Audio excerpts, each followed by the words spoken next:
Hi, I'm Cesar Santos. We are in Yellowstone National Park. That's the Yellowstone Lake. I'm gonna think for something cool to draw because I've been here for a day and it's incredible. I'm looking at this beauty around me and I want to remind everybody how important is composition. And I'm riding a motorcycle, but I'll be drawing, talking about composition and watching some bison.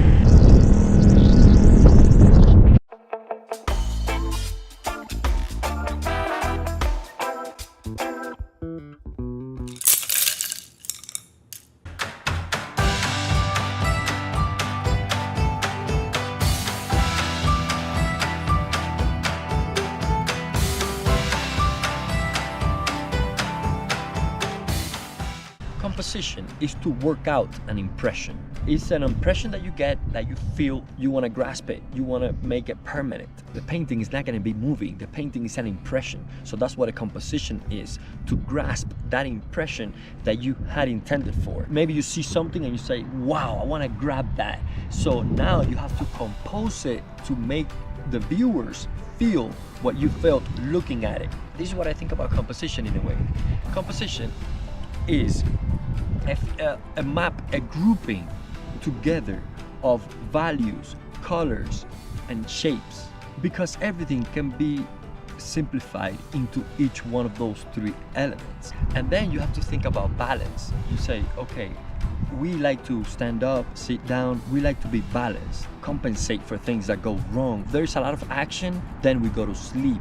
And you know, like we have all this balance in our lives from nature that composition has to be considered the same way. So for composition to work, it has to click the natural tendencies that we have, either an honest expression from the artist or a subconscious response from the viewer when looking at a real good balance. What is balance? Balance is something that is unified, so you can think of unity and then suddenly a contrast into it. And these are elements that you can play with when you're designing your painting. Let's look at the scene behind me here. You can group the lake with the trees and make that zigzag coming in and out with a smooth circle, and that's how you create contrast, for example, because then you have the spiky attitude and the triangular aspect versus the circular rhythm of like the flow, the circular flow of the edge of the lake here.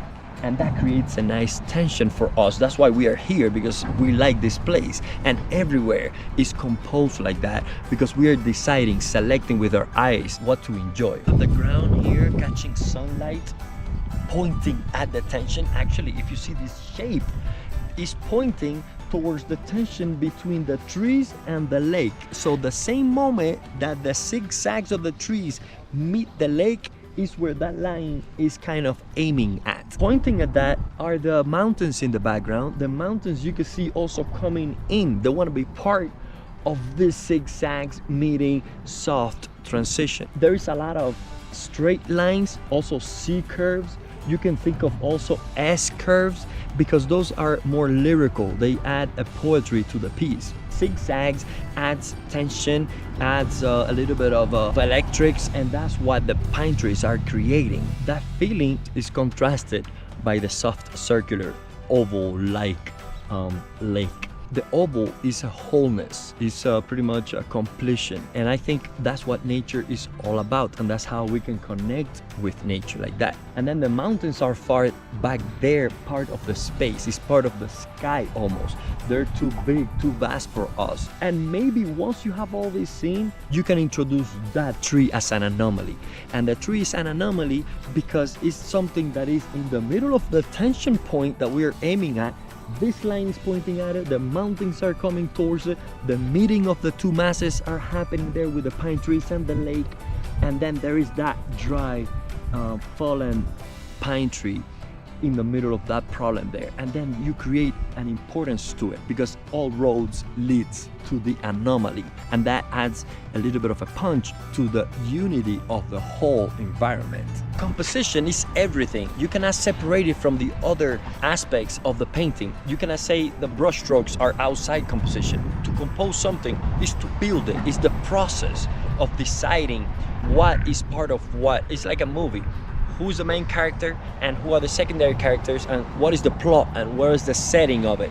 So all these aspects are part of the composition. Everybody will have a different point of view, and that's the beauty of art. Each one of us will represent their point of view as artists, and all I'm doing here is sharing a little bit of mine. Who knows what you would think about this scene back here, but I would decide to do like rougher brush strokes on the sand part here because it's closer to us. It's rough, we can feel it.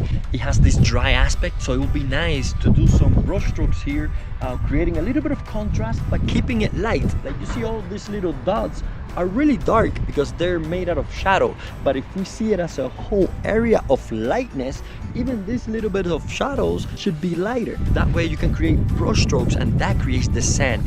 You don't have to exaggerate these shadows that might get in the way of the other bigger elegant masses. So yes, composition starts with simple shaping in and grouping in of the whole scene first, so you can capture that at once, and then you can think of composition going more intricate. Okay, in each area, how do I treat it? And of course, if it's something far in the distance, you almost want to scumble it. You maybe want to keep it smoky out there so it gives that sense of space.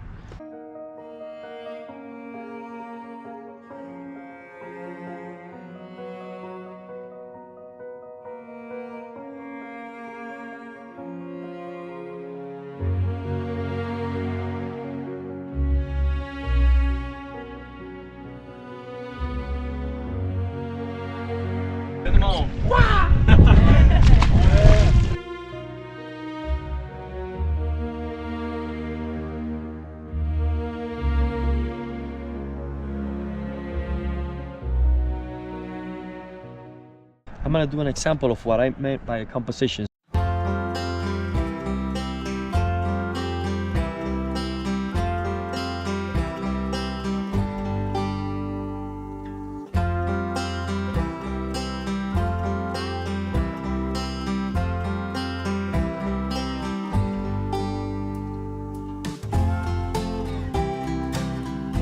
I'm gonna try to divide the sky with a line that crosses all the way across the plains there as my one big shape of the sky.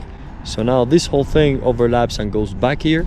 I just created this tension point here that calls the attention. It's gonna be see-through because that's gonna be a pine tree. Since if this is dividing kind of 1/3 of the page, my sky, and I added this big element here, we need to have balance, and this is not symmetrical because if this is half, this is happening on one side, nothing is happening on the other.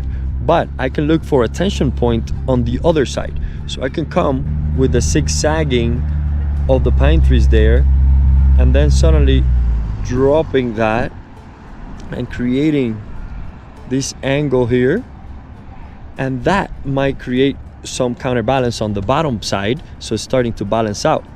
So let me finish my shadows in the distance there. This shadow would unify with the shape of the tree. I'm trying to separate these elements. I'm gonna ignore that part of the river that goes around the little island there, so I'm just gonna connect it through the island and go back towards behind the pine trees there. So now we have this going on here, but there's action happening here because of these angular movements. And that's just what I think about when I'm composing anything. I don't paint mainly landscapes, but even when I confront it, I try to apply what I know from portraiture and what I feel about composition, because that's the only way you can get it. In time, you get more experience with it.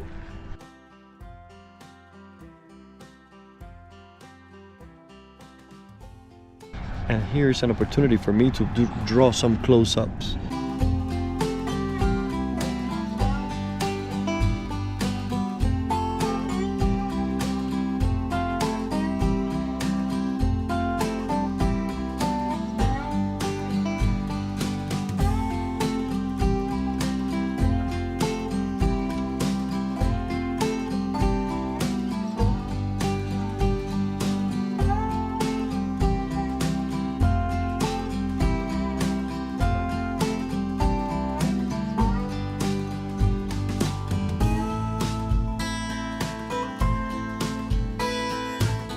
My darkest masses too will be that group of trees back there, and that would also add contrast.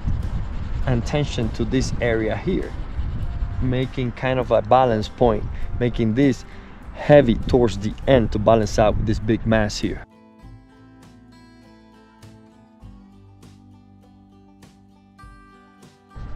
My made-up river is not geographically correct by any means, but it has to be fun artistically for me to create.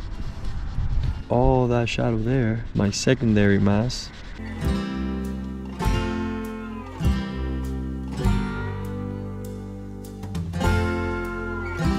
That same tone, I'm gonna try to put it in the foreground here, because this is part of the shadow too.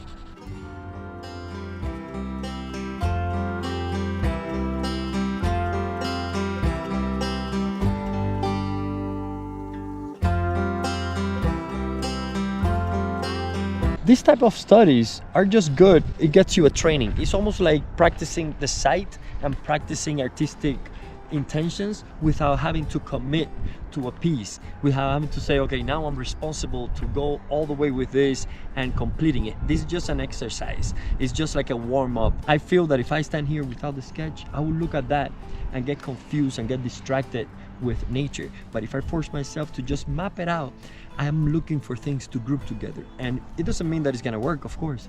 It just means that I'm thinking about it. And every time you can sketch and think about that. And in time, you will see how you can get better sense of design and shapes and values and colors and group them together and play with the way they're being arranged. It's almost like in a room. You know how you like to be comfortable in a room because everything is in order and well balanced in that room, and you don't have kitchen stuff on the bed? That's the same with art. If you plan things out and you map it, then it's a comfortable place to enjoy. And that's what the scene gives the artist, and the artist has to kind of produce it from there.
I mean, and it's cool to do it. I really love doing this kind of sketches because not only I'm kind of practicing and doing something I really love and observing a beautiful scene for an extended period of time, I like doing this because it also gives me memories of the place that I visited. It doesn't mean that everything has to end up being a painting, but it's definitely a study that if you do this, even if you take a few pictures or you come rather before doing that, that's the last resource. Before that, you can come also and do like color studies. Even though the light changed a lot already, because we got here like, this is probably a 20-minute drawing and we got here really late. The shadows were really long. I want to capture that vibe that I got at the beginning. I'm gonna look at one of those clouds there and put them here because I need something on this side. So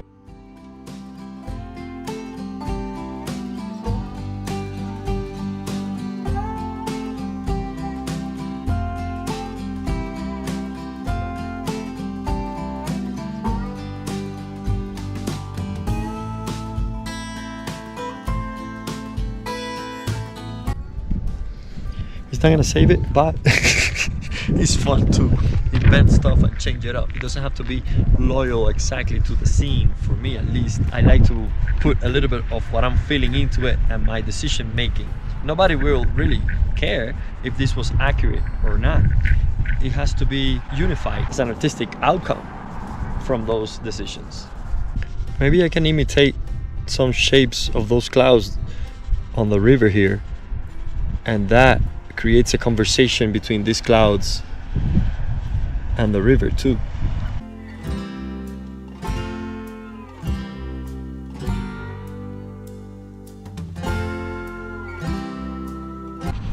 Okay, I guess I'll leave it here for now. I'm in a motorcycle, it's getting really late, and I need some food in my stomach.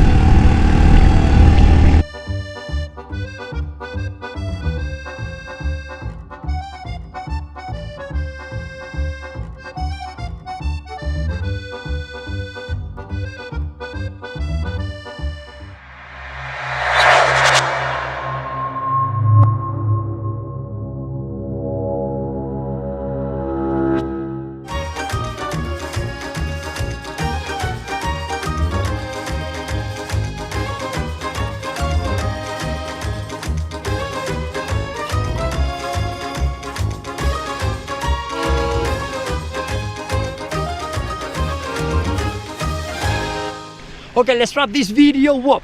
Yellowstone and graphite. I gotta draw. Give up the mic.